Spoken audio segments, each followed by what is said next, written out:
Bonjour, bonjour et bienvenue à ce dimanche ensoleillé. Enfin, chez moi, c'est ensoleillé, je sais pas chez vous. Mais je crois que sur toute l'Europe, c'est à peu près ensoleillé, j'espère. Et bienvenue au Café Synapse. Bon café, merci d'être là. Merci de venir partager avec nous ce café. Voilà. Bonjour à vous tous qui arrivez. Bonjour et bon, pas petit déjeuner, mais café après dîner. Ça peut être un petit déjeuner suivant l'heure où vous vous réveillez, où vous vous levez. On est dimanche après tout, malgré le confinement, on est dimanche. Je ne suis pas seul pour vous accueillir aujourd'hui. Il y a aussi Jean-Charles qui est avec moi. Et bonjour dans cet immuable confinement. Alors le confinement est immuable. Malgré tout, notre pilosité est en train de s'exprimer petit à petit, jour après jour, semaine après semaine. Hein. Celle-là, elle est pas immuable, donc c'est de plus en plus difficile de contrôler tout ça. Par contre, ce qui reste immuable, c'est que tous les jours, il y a le Café Synapse. On est là. Là, pour être avec vous, pour vous accueillir. Et aujourd'hui, c'est le voyage du héros. On va parler de, vous l'aviez demandé, on va parler du voyage du héros. Donc, quelque chose de très mythique, évidemment, hein, le voyage du héros, qui est quelque chose qui se décline sous beaucoup de formes. Beaucoup de formes. Là, je vous ai mis une image du film Highlander. Et je vais vous expliquer pourquoi, enfin avec Jean-Charles, on va vous expliquer pourquoi le voyage du héros et le film Highlander, ou d'autres films, Star Wars par exemple. Comment voilà, je vous présente le livre. Alors moi, j'ai pas le même livre, j'ai pas eu le temps de vous mettre l'image du livre. Donc, le héros aux 1000 visages. En fait, le premier à avoir parlé de cette notion, c'est un certain Joseph Campbell. Joseph Campbell, c'est un psychologue américain qui a mis en place une théorie comme quoi toutes les histoires, tous les mythes, toutes les histoires antiques, toutes les histoires modernes peuvent être ramenées à un schéma global qui a une structure, comme si on parlait d'un schéma archétypal. Donc,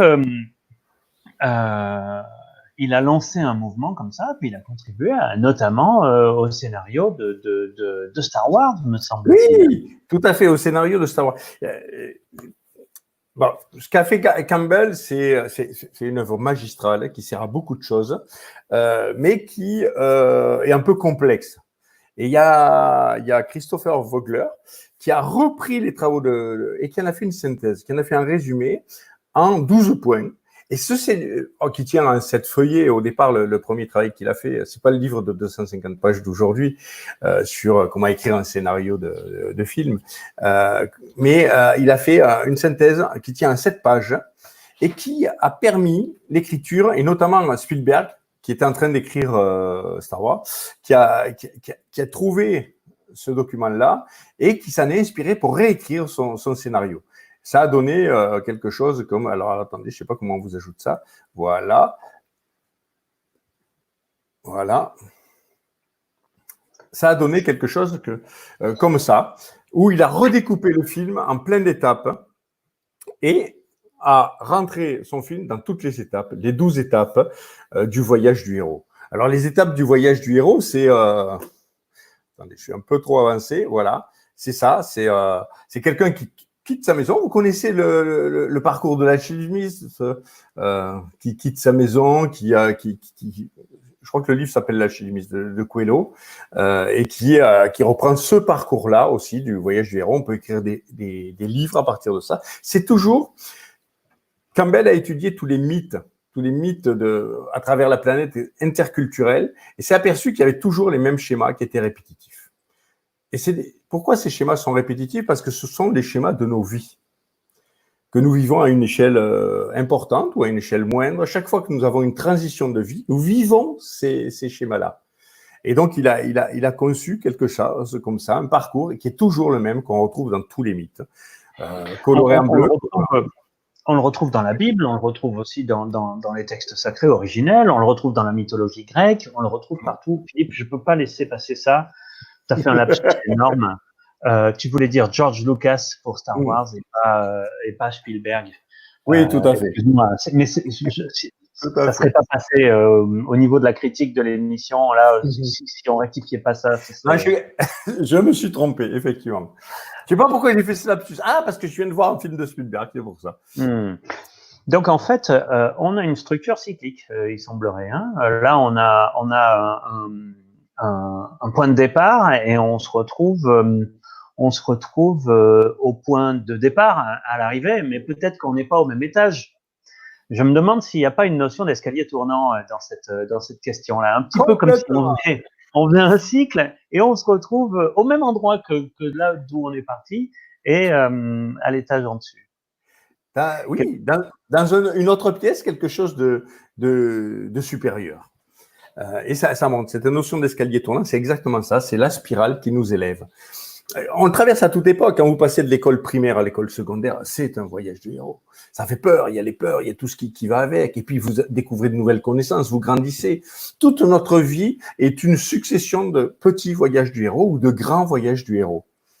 Et c'est pour ça que je voudrais réagir. Il y a Vanessa qui nous dit intéressant à mettre en parallèle avec le scénario de vie.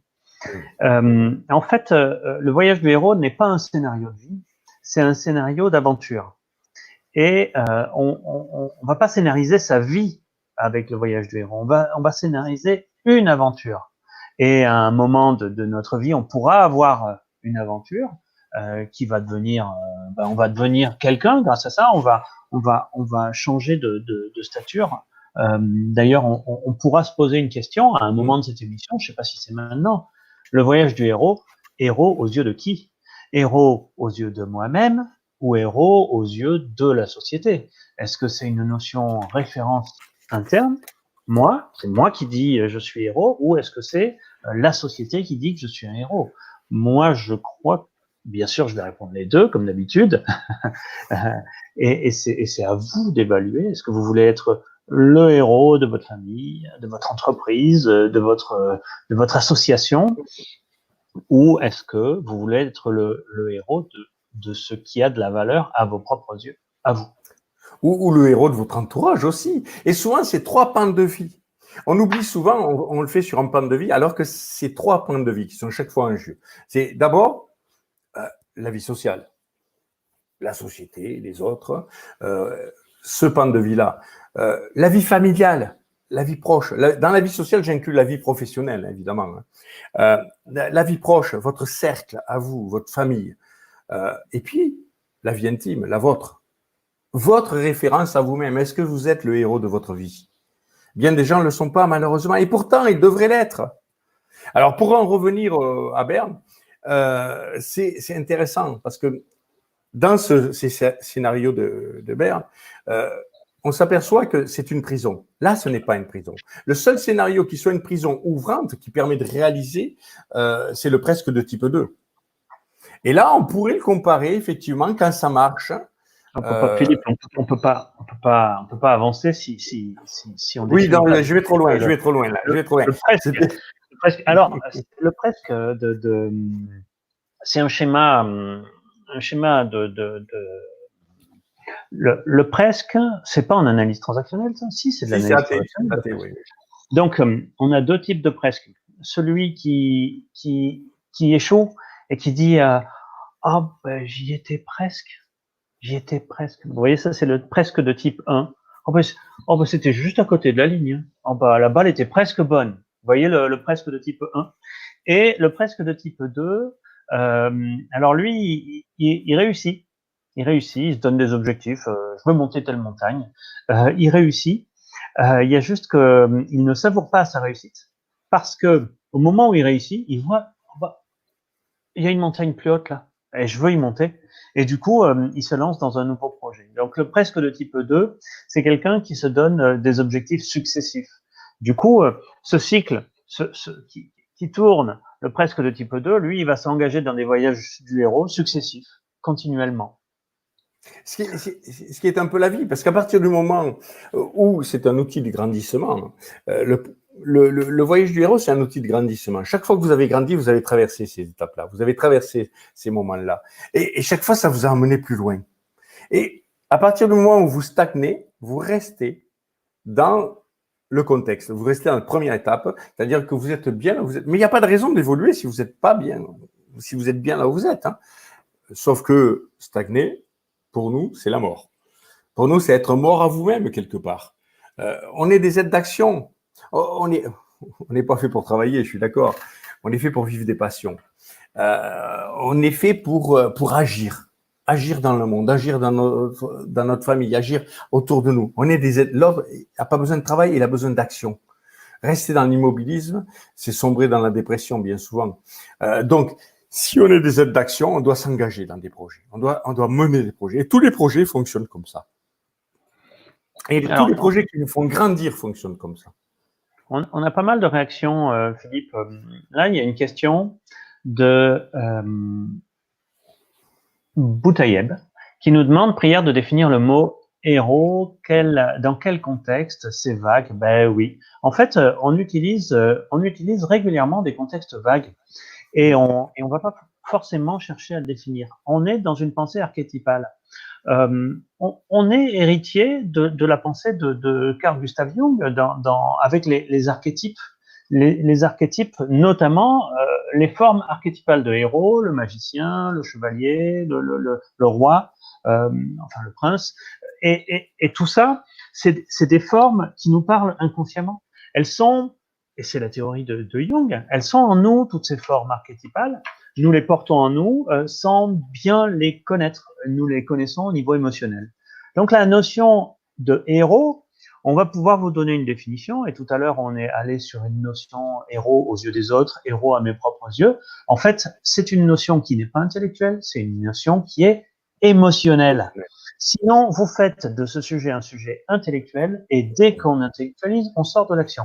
Donc, émotion et action sont nos maîtres mots dans cette idée-là. Donc,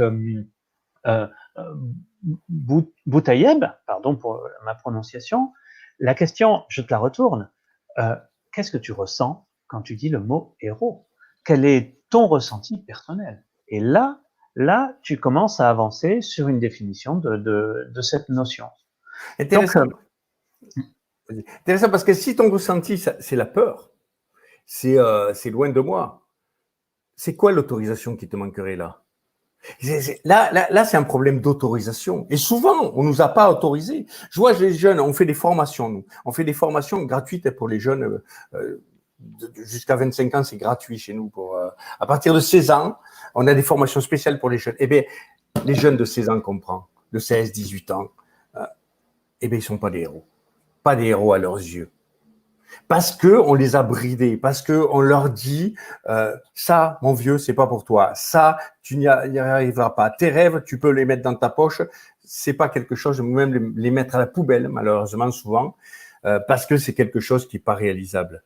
Et en quoi on peut pas être un héros? En quoi on peut pas rêver et réaliser ses rêves?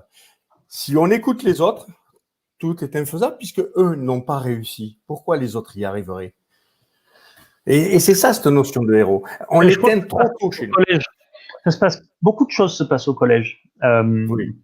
Au collège, on a ce côté, apprends à t'intégrer dans le groupe, et pour t'intégrer dans le groupe, il faut pas que ta tête dépasse de trop. Voilà, parce que sinon, c'est toi qui vas prendre les claques. D'ailleurs, il n'y a pas que les autres élèves qui donnent les claques, il y a aussi des professeurs qui... C'est un élève qui me disait, les professeurs n'aiment pas les premiers de la classe. Oui, en France. En France. En France, c'est pas bon d'être le premier. Pourtant, on peut aider les autres quand on est le premier. Il y a plein de choses qu'on peut faire. Regardez dans le monde anglo-saxon, c'est les premiers, les meilleurs qui sont valorisés. Et les meilleurs qui se mettent au service des autres pour les aider. C'est comme ça dans les écoles anglaises. Il y a pas mal d'écoles qui mettent ça en place maintenant. Ah, ça c'est top. Fini, bah, tu vas expliquer aux autres. Ouais. Alors qu'en France, si vous êtes bon, vous ne devez pas sortir du lot. Et c'est quoi ce pays où on tue l'espoir, on tue les gens, alors que la France a toujours été un grand pays d'entrepreneuriat. La France a toujours été un pays qui était au top, le max de brevets, le max de découvertes, le max d'intelligence, la philosophie. Tous ces domaines-là, c'était le domaine des Français. Et aujourd'hui, on est un pays qui n'a rien à voir avec ça. Depuis quelques années, on tue ce qui était la grandeur de l'éducation et des cervelles. Et c'est ça, ça se passe dans les écoles aujourd'hui, oui. J'ai vu un échange, ne confondons pas, hein, le presque de type 2, ça a un rapport avec l'injonction fait plaisir, tout à fait, de l'analyse transactionnelle, et aucun rapport avec l'énéatype numéro 2 de l'énéagramme. Hein. On n'est pas, oui, sur l'énéagramme. Et méfiez-vous des drivers, parce que les drivers ne sont pas des choses à vivre, sont des choses à contrôler, à maîtriser. Donc, mais on s'est éloigné du sujet avec. J'allais te ramener. Ça commence par quoi? Ça commence par. C'est un sujet qui est tellement passionnant. Oui, ça commence par l'appel. Je vous montre vite fait un schéma qui vous dit comment ça a été découpé pour faire des pièces de théâtre, pour faire des romans, pour faire des films. Voilà. Vous pouvez trouver tout ça sur Internet, évidemment. Hein. Star Wars, le scénario de Star Wars, comment il a été restructuré par rapport à ça. Et voilà ce que ça donne sur comment on le porte sur un scénario en 12 étapes qui n'est pas forcément celui que nous, on va utiliser en PNL. On a des moyens de rendre ça plus efficient en PNL. Jean-Charles, je te laisse la parole. Ah bah c'est cool. Je suis désolé, je t'ai coupé. Non, mais je suis devant le schéma. Bon, moi, ce que je comprends dans le schéma, c'est que c'est quelque chose de très complet et qu'il y a moyen de réfléchir longtemps sur la question. Donc, j'aimerais qu'on parle de l'appel, le début du voyage, la première étape. Là, ils ont appelé ça, on est dans le monde ordinaire, conscience limitée du problème. OK. L'appel,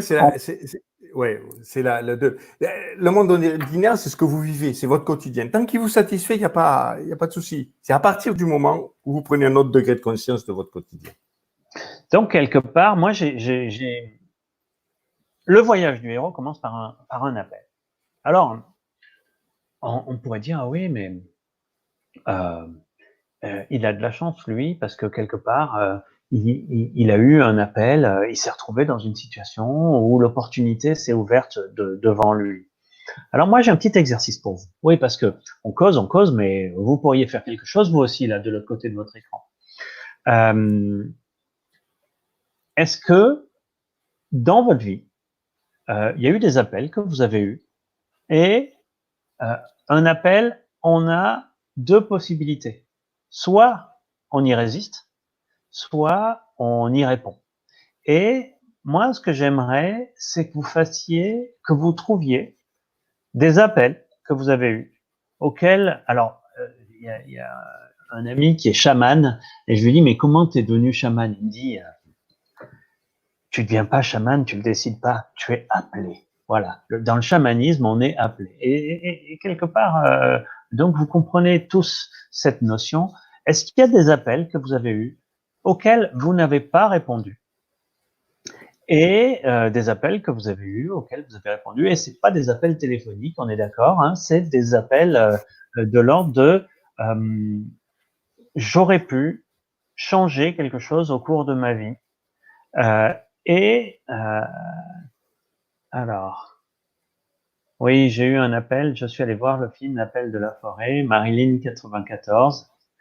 Mon cousin m'a appelé hier, voilà, très bien. Mais ça, donc maintenant, vous allez vraiment travailler et vous allez chercher quelque chose qui a été une opportunité auquel vous avez répondu ou auquel vous n'avez pas répondu. Et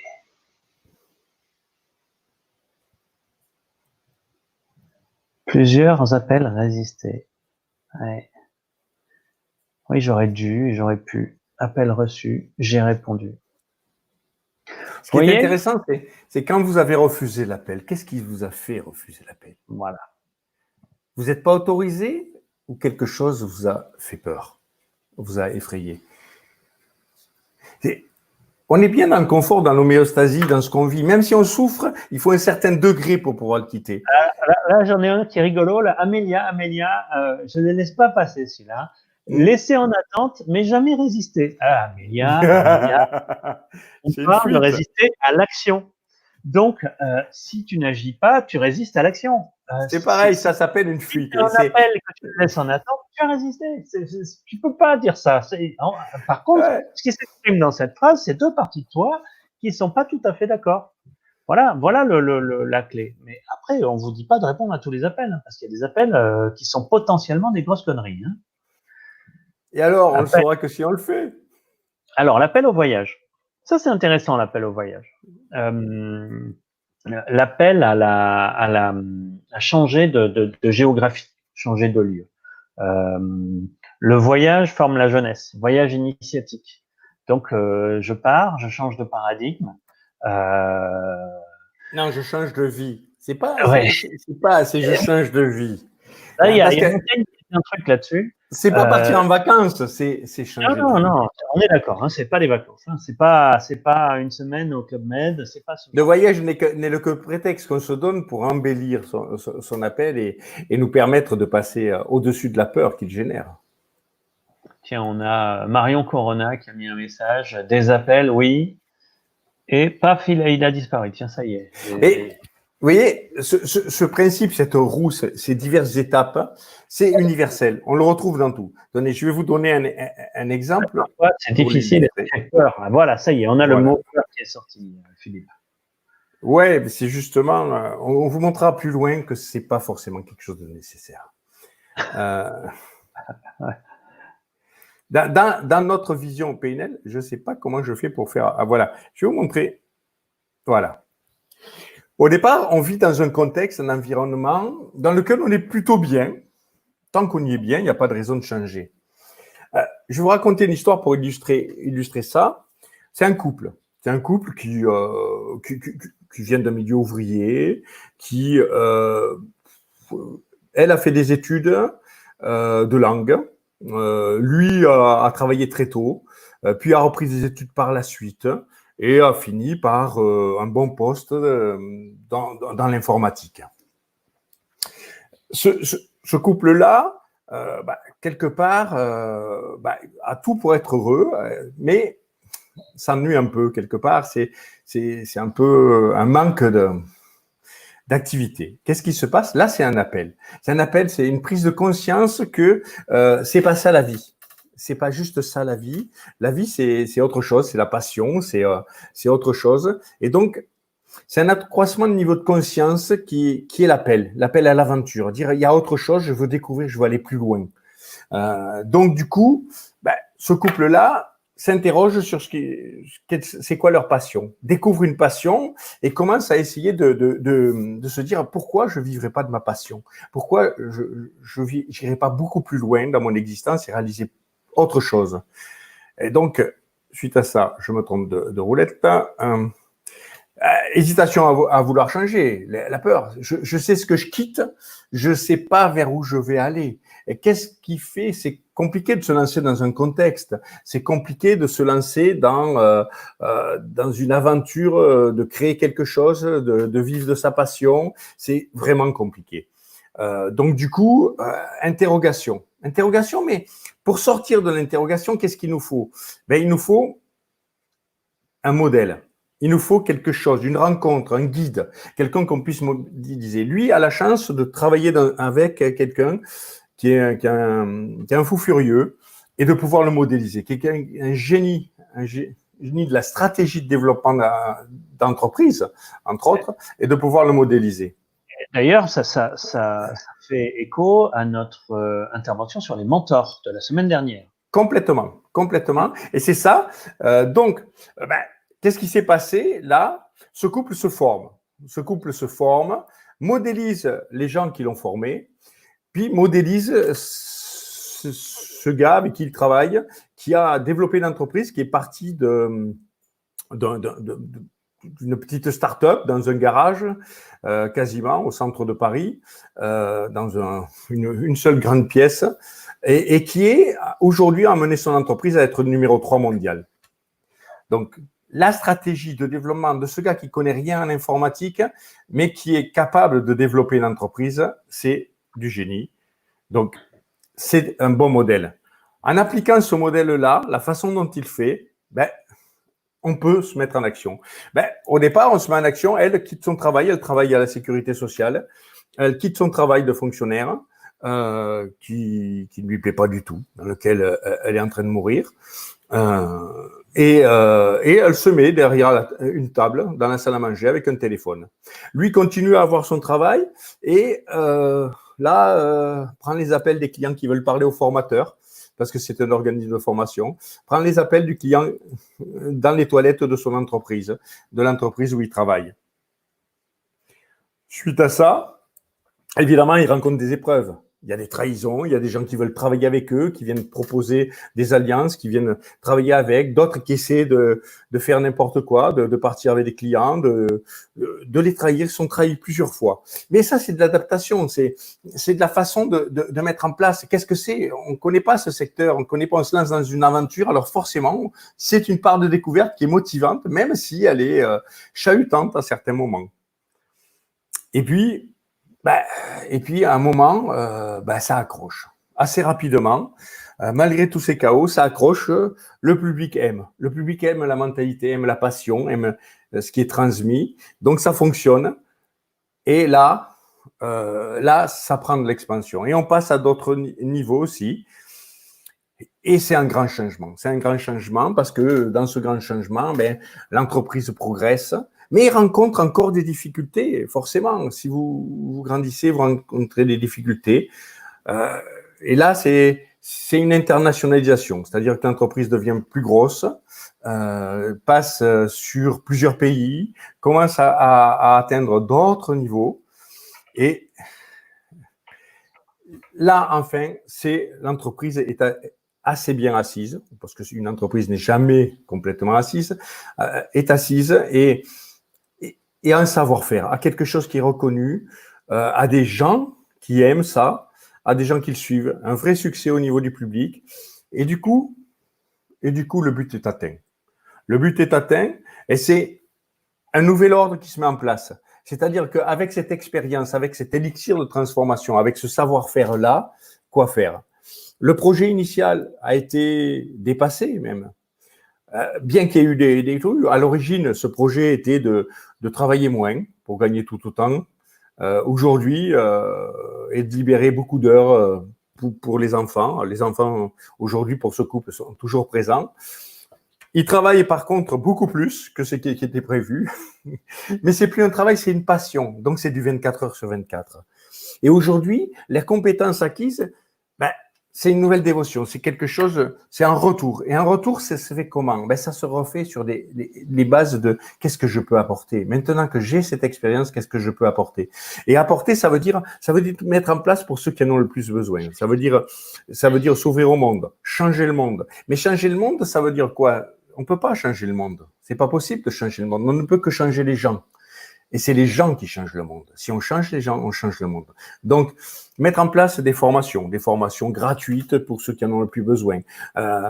Porter en Afrique des formations gratuites aussi pour les gens, les jeunes étudiants, pour les professeurs. Mettre en place des formations pour tous ceux qui démarrent dans la vie gratuitement.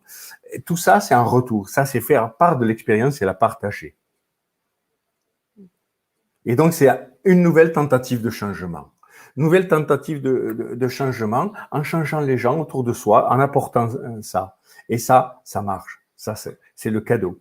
C'est ce qu'on retrouve à la fin. Et là, l'objet de la quête, elle est bouclée parce que la quête devient universelle. Et c'est prêt pour un deuxième tour pour aller encore plus loin. Voilà un exemple réel du concret. Ce que je vous ai raconté, c'est l'histoire de Synapse. Comment avec Virginie, on a monté Synapse, de quoi ça venait, jusqu'où c'est allé et jusqu'où ça continue. Et si vous calquez ça à tous les projets réussis, tous les grandes femmes, tous les grands hommes, comment ils ont monté leur mission de vie, comment ils ont monté leur vie et toutes les étapes de cette vie, vous allez toujours retrouver ces étapes-là. C'est un universel. Philippe, moi j'ai une question sur cette roue. On a tous compris que c'était l'histoire de Philippe et Virginie Vernois au sein de Synapse. Mais avant, il y a une question. Il y a Romain qui nous demande, le héros peut-il entrer dans un monde extraordinaire malgré lui? La Oui. réponse est oui. Dans l'histoire que Philippe vient de raconter, c'est pas malgré lui, c'est lui qui plonge dans son histoire.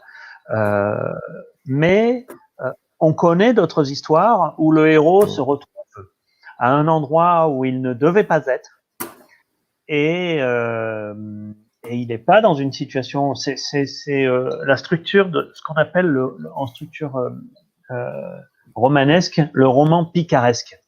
C'est-à-dire c'est la personne c'est Jean Valjean.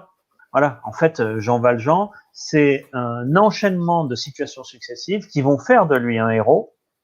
Il est exceptionnel, mais c'est bien l'adversité qui l'amène dans son cycle de héros. Donc il y a les deux qui existent. Maintenant, dans cette roue, Philippe, la question que j'ai, c'est est-ce que dans tous les voyages du héros, on a un moment d'apogée?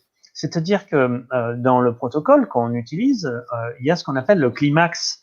C'est le moment où on tue le dragon.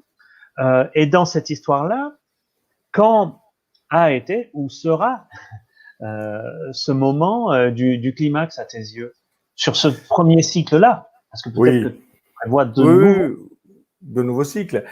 Pour nous, dans le développement de Synapse, le climax a été dans le moment où on a dû temporairement quitter la France, et parce que un certain nombre de nos concurrents qui étaient là depuis 30 ans, voire moins, certains, avaient mal perçu notre réussite. On était très mal aimés. On reste très mal aimés par la concurrence, même à l'international, on est plutôt bien vu, mais au sein de la mentalité française, on n'est pas très bien vu parce qu'on dérange, on fait des choses pas assez chères. J'ai même entendu parler d'histoire de bazooka en ce moment. Il paraît qu'on te dérange, ouais. Incroyable. Les choses gratuites, ça plaît pas beaucoup autour de nous. On n'aime pas bien. Ça a de la valeur. Si ça a de la valeur, ça doit coûter cher. Et non, si ça a de la valeur, c'est que tout le monde doit l'avoir. Alors, moi, j'aimerais revenir sur ce climax.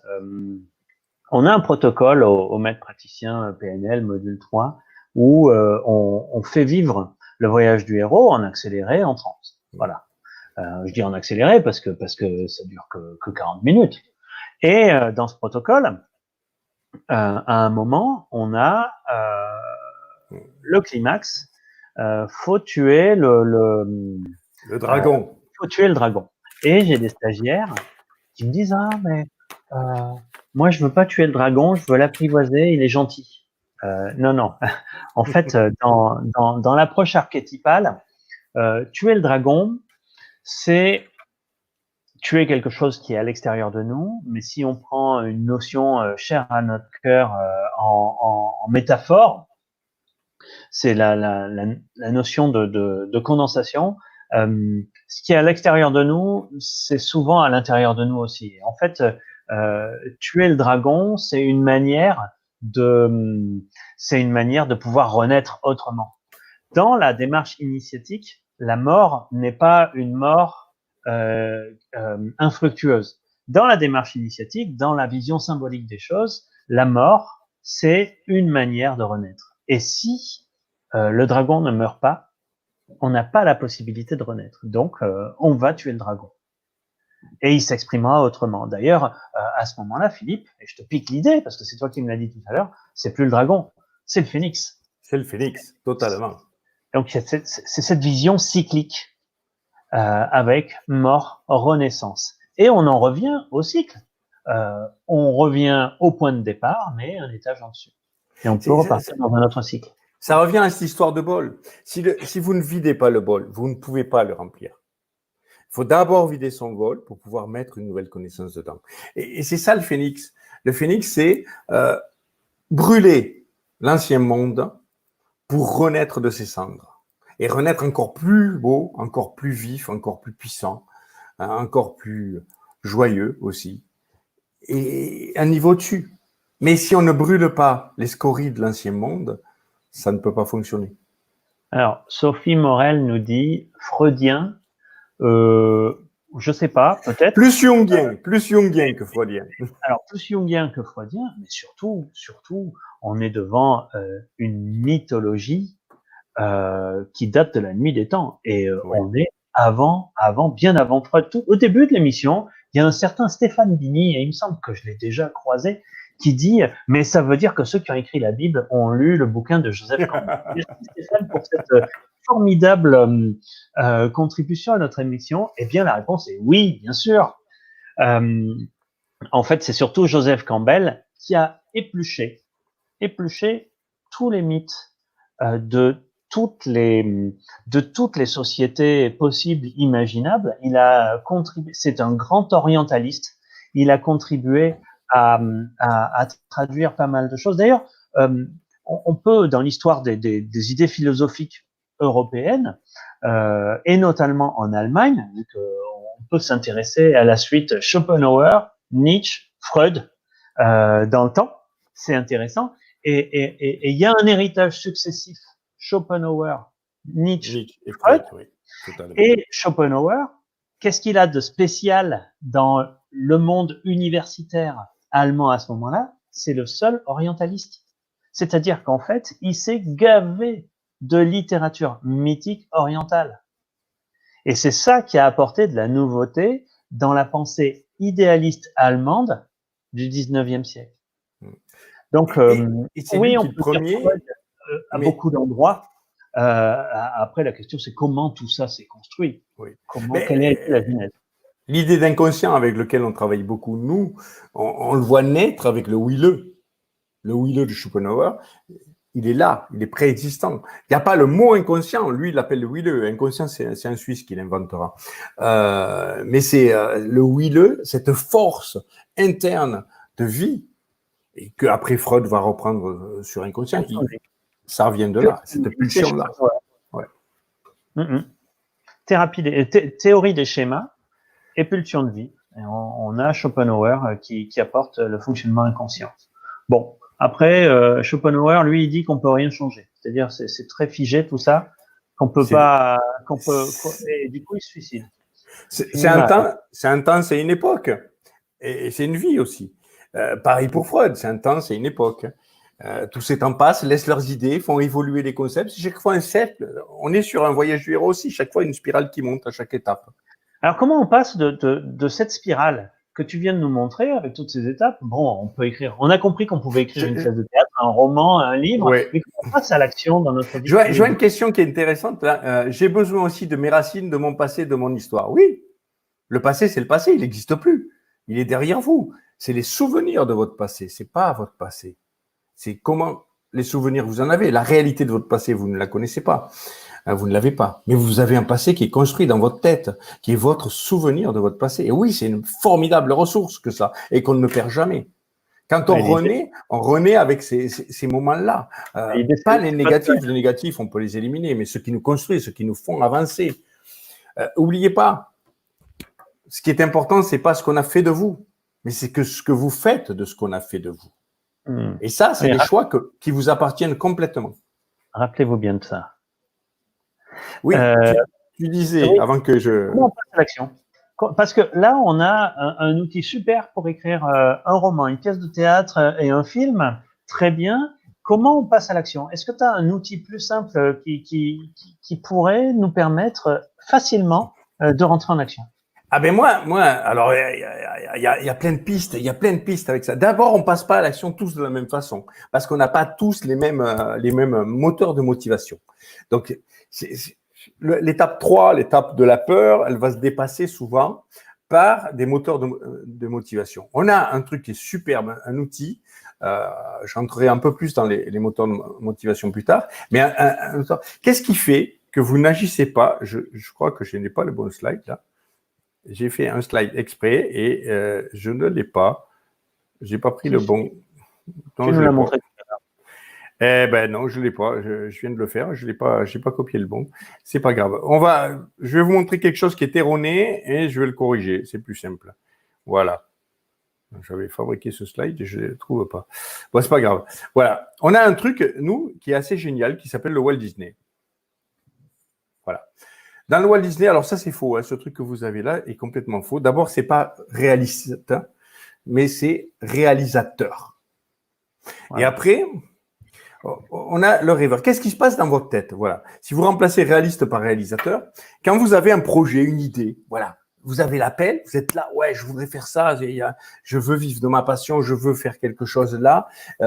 Vous le rêvez. C'est quoi votre monde de rêver? C'est quoi? Vous avez le projet, vous rêvez au projet et immédiatement, dès que vous y pensez, qu'est-ce qui se passe? Comment je vais le mettre en place? Comment je peux faire pour ça? Et vous avez quelques idées qui naissent là, vous vous creusez le crâne. Et puis au fur et à mesure que vous vous creusez le crâne, qu'est-ce qui se passe? Eh bien, il se passe que vous vous dites, oh ouais, mais non, mais de toute façon, j'ai pas trouvé le financement, mais non, mais là, j'ai pas le droit, on m'a dit, moi, que c'était pas fait pour moi, là, c'est... Vous critiquez votre rêve. Et si vous critiquez votre rêve, forcément, vous le cassez. Combien de fois, posez-vous la question, combien de fois vous vous autorisez à rêver et que de suite, vous avez une pensée négative qui arrive et qui vient péter votre rêve? Combien de fois vous vous dites, mais non, mais ça, c'est pas possible, je peux pas ça, c'est pas pour moi ça. Hop, je crois qu'il a disparu. Donc, combien de fois vous vous dites, c'est pas pour moi? Ouais, désolé, je me suis trompé de bouton et je me suis déconnecté. Ah, c'est bon, mais j'ai fini ta phrase. Ah bon, voilà. Combien de fois vous vous dites ça? Tous les jours? Une fois par mois? Chaque fois que vous avez une nouvelle idée, un nouveau projet? Voilà. Parce que dans la vraie vie, le critique ne doit jamais s'adresser au rêve. Et dans la vraie vie, il s'adresse au rêve. Malheureusement, c'est ça qui se passe. C'est que, enfin, pour ceux qui ne sont pas entraînés, on peut s'entraîner à critiquer, à garder le rêve et critiquer la réalisation. Oui, Didier, le critique s'adresse au réalisateur. Voilà le bon schéma. Voilà. Le bon schéma, c'est que le critique ne doit critiquer que la réalisation. Et critique, c'est au sens positif du terme. Parce qu'une critique, c'est constructif. Si c'est dénigré, c'est pas de la critique. La critique, c'est dire attention, là, il y a tel risque, il faut le prendre en considération. Et le seul qui valide, le seul qui est capable de valider, c'est le rêve. Est-ce que ça correspond au rêve? Est-ce que c'est assez proche du rêve? Ou est-ce que c'est trop éloigné du rêve? D'ailleurs, on peut même dire aux critiques, est-ce que la réalisation correspond suffisamment au rêve? Oui. Ça fait partie de... Ah non, le réalisateur, là, tu n'en as pas fait assez. On veut plus que ça. On veut plus. Non, mais ça, c'est le rêve. C'est le rêve qui va le dire. C'est pas le critique. C'est le rêve qui doit dire, moi, ça ne correspond pas, continue à réaliser. Continue à ce que tu... C'est le rêveur qui est le maître de la situation. Il n'y a que le rêveur qui peut dire, là, ok, pour le moment, ça va, on ira plus loin après. Mais c'est le rêveur qui est le maître. Et on voit souvent que c'est le critique qui va critiquer le rêve. Mais on ne critique jamais vos rêves. Ce qui fait que vous n'arrivez pas à développer vos rêves, c'est le fait que vous les critiquez d'emblée. Non, on doit vivre pour ses rêves. Et tous les rêves sont réalisables. Moi, j'ai réalisé tous mes rêves d'enfant, je les ai réalisés. Bon, il m'en reste un ou deux, ouais. Ah bon. Il m'en reste un ou deux. Vivre, j'ai eu peur. Monter dans une soucoupe volante ou des choses comme ça, je n'ai pas encore fait, mais sauf à la foire. C'est dans les manèges. Mais sinon, tous vos rêves sont réalisables. Ça dépend des moyens que vous vous donnez. Ça dépend des peurs que vous dépassez, des moyens que vous vous donnez. Et c'est ça le truc. Alors après, la motivation, ce qui va vous faire passer ce point de. Alors, attendez, j'essaie de revenir dessus. Ah ouais, non, j'ai pas le bon slider. Tu cherches, là, je vois des messages. Oui, j'ai bien les rêves, mais j'ai pas l'argent. Faux problème. Il y a moyen d'en trouver. Quand Synapse, on n'avait pas d'argent. Il n'y a pas besoin d'argent pour réaliser. Il y a besoin de travail, d'y aller à fond dans sa passion, et il y a besoin d'astuces et de modéliser des gens ou de se former. Si je ne sais pas quelque chose, ça veut pas dire que ça veut dire que juste je ne l'ai pas appris. Donc je l'apprends. Et si je l'apprends, je sais le faire. Il n'y a pas besoin d'argent pour réussir. Ça, c'est clair. L'argent ne doit jamais être une visée non plus. Ça doit être une conséquence. Si, il y en a besoin, mais il y a moyen de le trouver. C'est un moyen. C'est un moyen. On peut commencer plus petit, sans argent. Il n'y a pas besoin. L'argent n'est qu'un moyen, pas un but. Ça ne doit pas être un but. Si c'est un but, vous allez vous manger des murs. Parce que vous ne serez pas dans la passion. Si l'argent est un but, vous n'allez pas y arriver aussi pleinement. L'argent, c'est une conséquence. C'est une conséquence du fait que vous êtes bon dans ce que vous faites. Et pas seulement bon, que vous êtes en quête d'excellence. Et c'est ça qui vous permet de vous donner les moyens. L'excellence que vous voulez. Moi, il y a une, je crois que ça fait maintenant 10-11 ans, quand je suis arrivé chez Synapse pour me former la première fois, stagiaire, nouveau stagiaire arrivant, j'ai vu la salle, je me suis dit, non, mais c'est pas possible, on va pas passer 15 jours dans un placard. Et j'ai failli partir en me disant, mais non, mais c'est pas possible, c'est pas possible. Et en fait, j'ai passé une formation formidable. Et je regrette pas de pas être parti. Donc c'est vrai qu'il n'y avait pas beaucoup de moyens au démarrage de Synapse. Non. Mais le lieu n'est pas important, c'est la diffusion de la connaissance qui est importante. Moi, il y a quelque chose dans tout ce qu'on a raconté. Quand j'ai fait la formation avec Jean-Philippe Vidal sur l'énéagramme, il avait une manière de présenter les 9 types de l'énéagramme, les 9 profils, de manière dynamique. C'est-à-dire que dans ce qui était en marge du cours sur les 9 profils, apprendre à typer les gens, apprendre à les reconnaître, il avait une explication, il appelait ça, je crois, l'énéagramme des processus. Et il disait, en fait, l'énéagramme est un chemin initiatique en 9 profils. Et je crois qu'il y a quelque chose, un lien à faire entre le voyage du héros et oui. L'énéagramme et les 9 profils de l'énéagramme. Oui, tout à fait. Tout à fait. Alors là, j'ai retrouvé le bronze slider en temps. Donc là, c'est bon. Si je me mets là et que je fais F5, je ne dois pas être déconnecté normalement. Tac. Non, je ne sais pas. Ça n'a pas l'air de marcher quand même, mais c'est voilà. Pas mal, là. C'est pas mal? Ah ouais, c'est mieux là. Voilà. Oui, mais là, tu es sur le titre, là. J'y viens. Désolé, hein, on a toujours des problèmes techniques, c'est impressionnant. Non, voilà. C'est pas grave, c'est du direct. Voilà, je reviens sur l'énéagramme. Donc, voilà. Ce qui est intéressant dans l'énéagramme des processus, c'est que tout ce qu'on développe, tous les processus de mise en action, et le voyage du héros notamment, est inclus dans l'énéagramme des processus. Donc, vous voyez, là, il n'y en a pas 12 pour le coup. Nous, en PNL, on utilise un modèle à 7 ou 8. Si on inclut le contexte, ça fait 8. Et là, c'est un modèle à 9, et qui est très juste d'ailleurs, ce modèle-là. Vous voyez, ça, c'est les processus. On entend d'abord l'appel, puis on passe à trouver des guides et des mentors. Là, vous voyez que la peur n'est pas prise en compte. Parce que les guides et les mentors, et c'est ça aussi qu'on fait en PNL. Cette étape-là, l'étape de la peur, elle peut être en grande partie gommée. C'est ça qu'on fait. Si vous trouvez des guides, des mentors, si vous vous formez, eh bien, cette étape-là, elle disparaît. Parce que forcément, vous acquérez de la compétence, vous faites d'expérience d'autres choses. Donc, vous avez le savoir-faire. Et ce qui compense la peur, c'est le savoir-faire. C'est ça qui va compenser la peur. J'ai peur parce que je suis insécure, parce que je n'ai pas le droit, parce que de toute façon, c'est pas du domaine de ma compétence. Mais si j'acquiers cette compétence. Et qu'est-ce que les autres vont penser de moi? C'est ça aussi. Mais si je suis formé, je suis légitime à ça, donc. Donc, j'ai les outils pour y aller. Et c'est ça, trouver les guides et les mentors. Vous voyez que dans le processus énéagramme, on trouve les guides et les mentors qui nous permettent de franchir le seuil et d'affronter nos démons par la suite. Le brassage émotionnel que génèrent les démons correspond bien aux 4. On a des points chocs. Les points chocs, c'est le 3, le 6 et le 9, qui sont des points d'inflexion. Mais pour cette histoire de peur, vous pouvez réécouter l'émission sur les croyances limitantes qu'on a eue hier avec Franck Platzek et Valérie Romanoff. Et en fait, on se rend compte que c'est bien nos croyances limitantes qui sont génératrices de peur. En tout cas, de peur qui empêche d'avancer. La peur qui permet de se préparer, parce que si vous avez peur et que grâce à votre peur, vous devenez un meilleur professionnel, comme Philippe vient de dire, c'est-à-dire je me prépare plus, j'aiguise mes couteaux, bah ça c'est une peur qui vous a été utile. Vos couteaux sont aiguisés, c'est parfait, vous pouvez avancer. Si c'est une peur qui vous fait renoncer à votre projet, là c'est une croyance limitante. Et là, elle a servi à rien.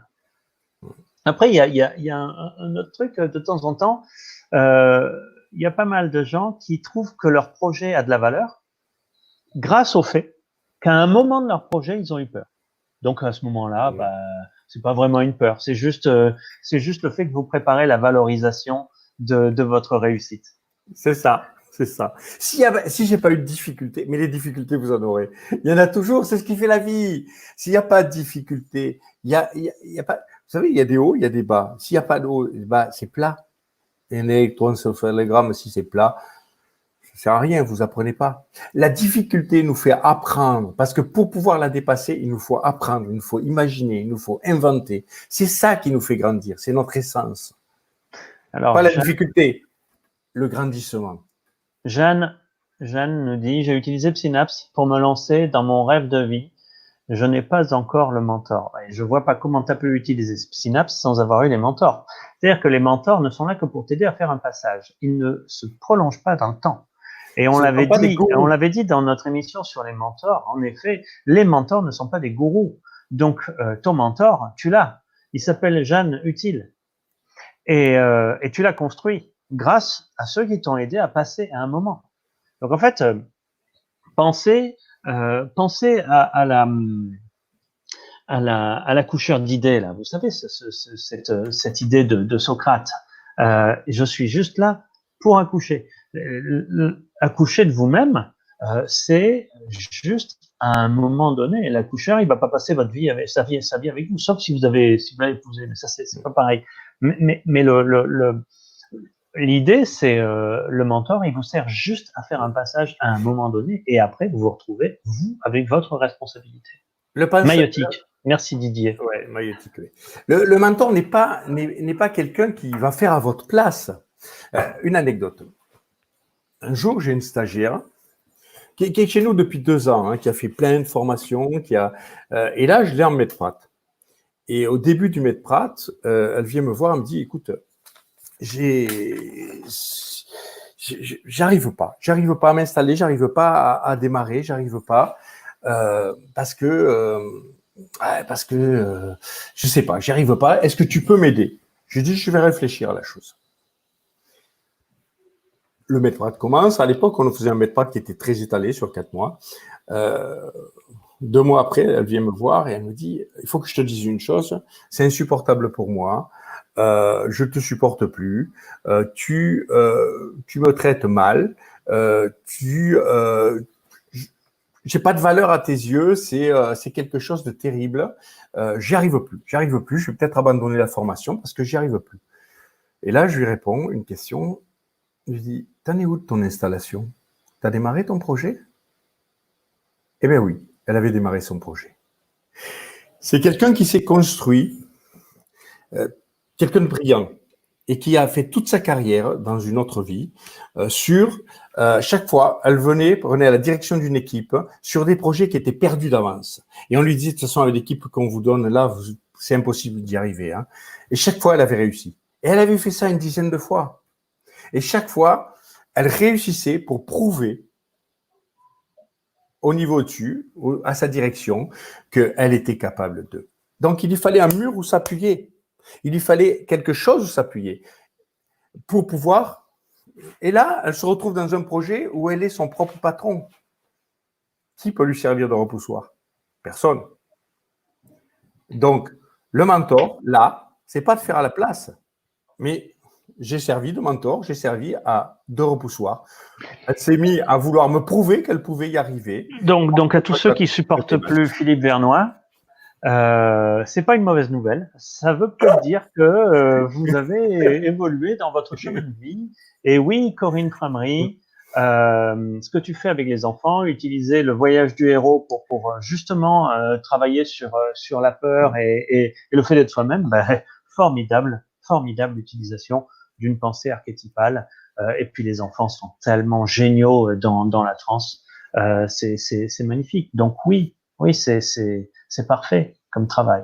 C'est parfait.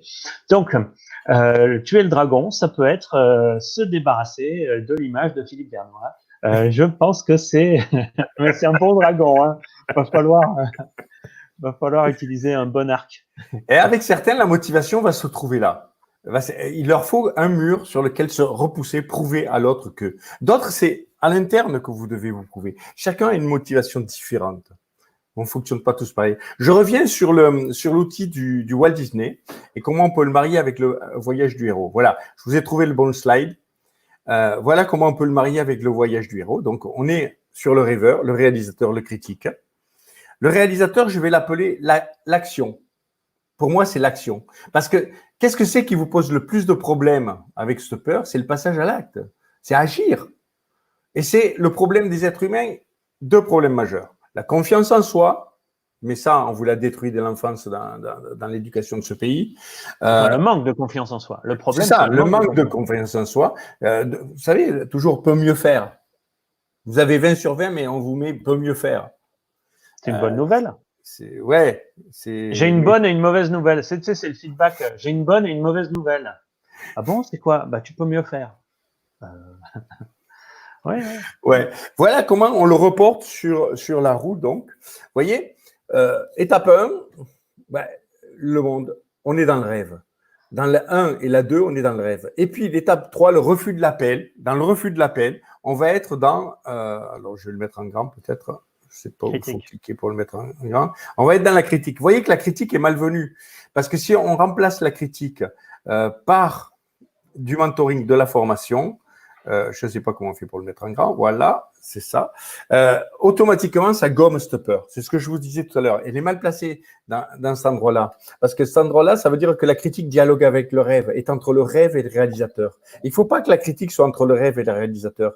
Mais par contre, un mentor qui intervient à ce niveau-là gomme la peur et permet au réalisateur de se mettre en place.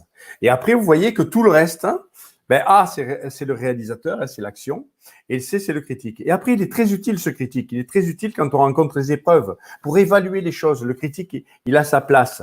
Et après, tout le jeu se fait en dialogue entre le critique et l'action, ou l'action et le rêve, et toujours l'action, mais jamais le critique ne va s'adresser au rêve. Jamais. À aucun moment, à aucune étape du processus.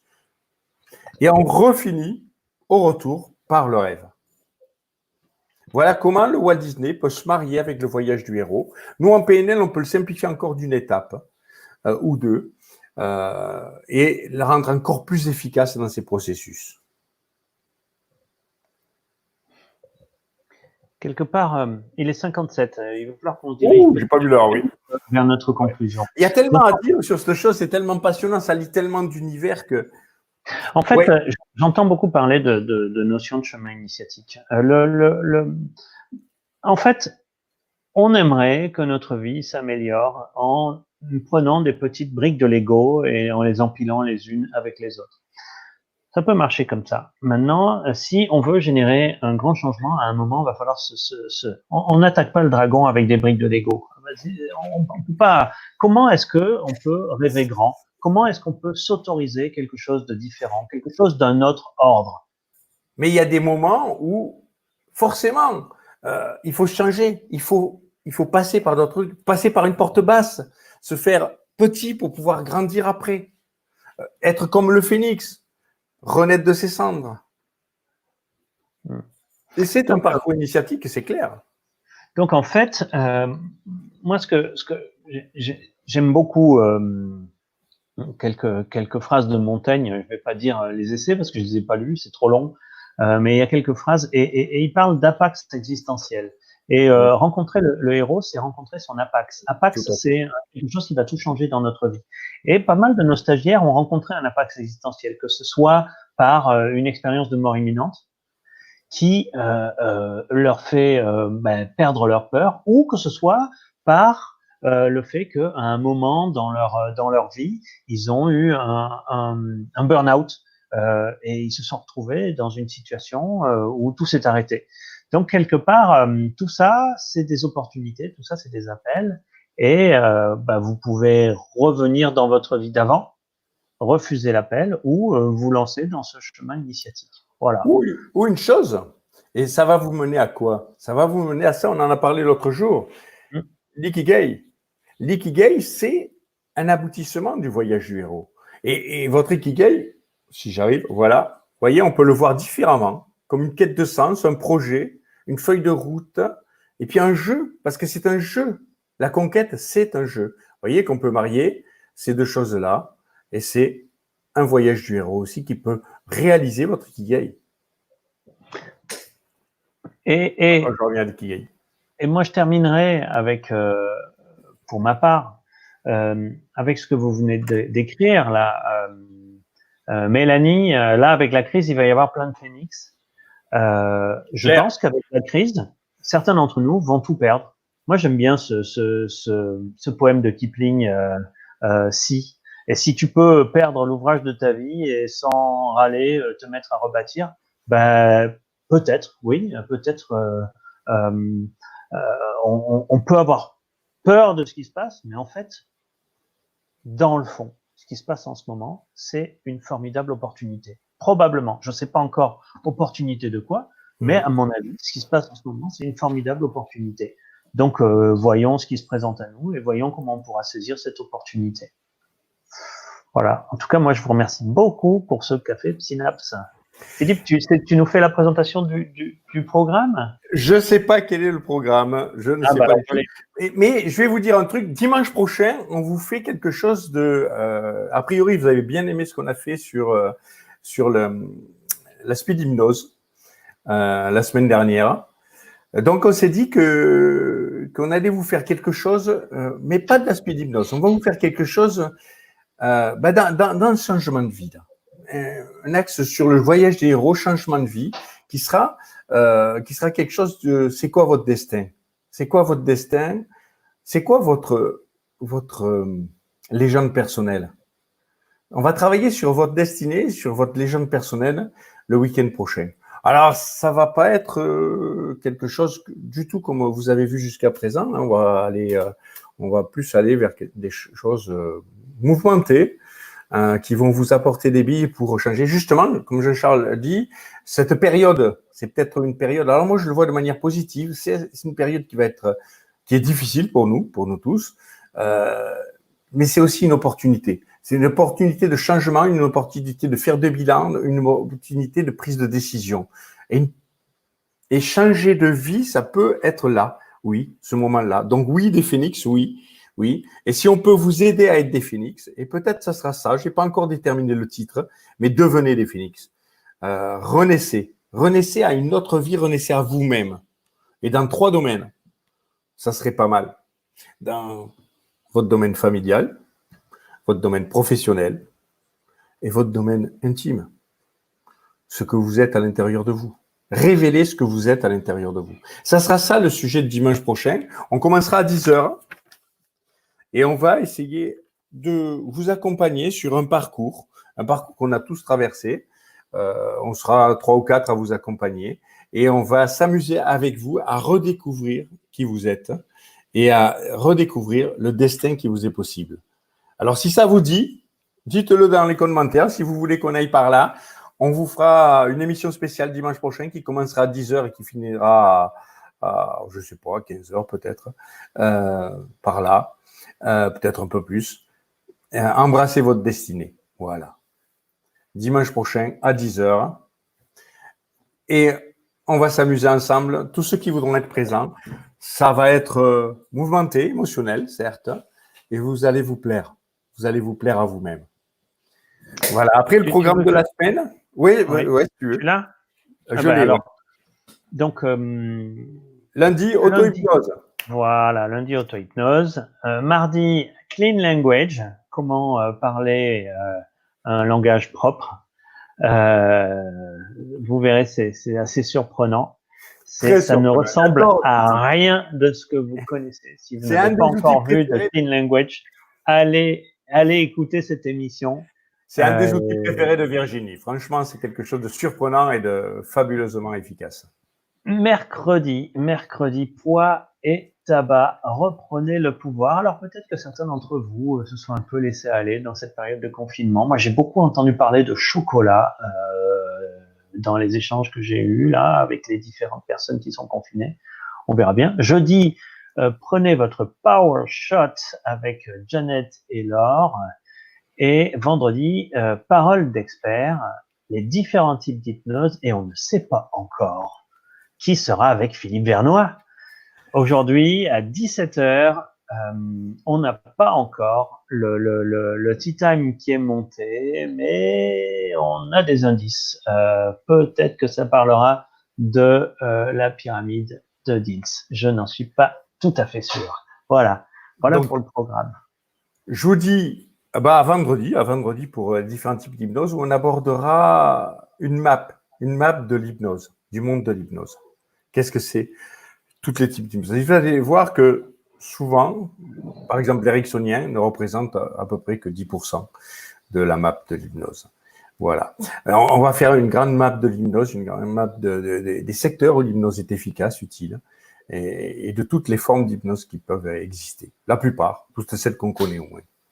Voilà. Et puis dimanche, je vous dis, on fait une grande émission, quelque chose de fort, d'impactant, de motivant, quelque chose de très dynamique.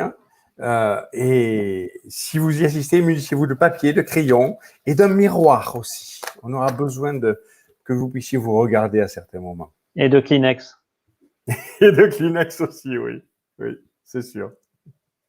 Je vous dis à bientôt. À bientôt. Psy9, c'est vous. Synopsez-vous.